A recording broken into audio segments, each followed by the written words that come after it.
నానా ఈరోజు హోంవర్క్ ఏముంది నానా? తెలుగు. మమ్మీ ఈరోజు తెలుగు టీచరు పద్యాలు నేర్చుకోమన్నది.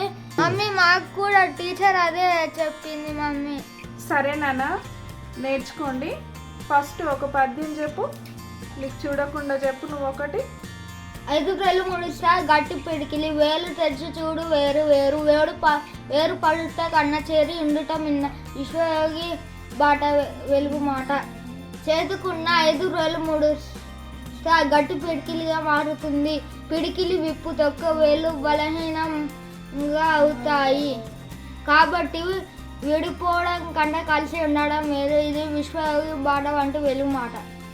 కష్టపెట్టబోకు కన్న తల్లి మనసు, నష్టపెట్టబోకు నాన్న పనులు, తల్లిదండ్రులన్న దైవ సన్నిధులురా, లలిత సుగుణజాల తెలుగు బాల, మంచి గుణాలు గల తెలుగు బాల, అమ్మ మనసుకు బాధ కలిగించకు, నాన్న పనులు పాడు చెయ్యకు, అమ్మ నాన్న దేవునితో సమానమైన వాళ్ళు.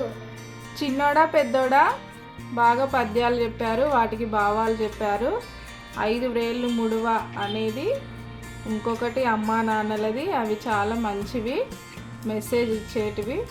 గట్టిగా అంటే 5 వేళ్ళు ఒక దగ్గర ముడిస్తే గట్టి పిడికిలు అవుతుంది. ఏదైనా సరే అందరం ఒకటిగా ఉంటే ఏదైనా సాధించగలం అనే పద్యం ఒకటి. ఇంకోటి అమ్మా నాన్నలు అనేది దేవునితో సమానము, వాళ్ళని కష్టపెట్టబోకు అనే పద్యాలు నేర్చుకున్నారు. చాలా మెసేజ్ నాన్న, అందులో చాలా అర్థం ఉంది. దాన్ని కూడా మీరు ఫాలో అవ్వాలి, అందరూ ఫాలో అవ్వాలి. Okay mummy.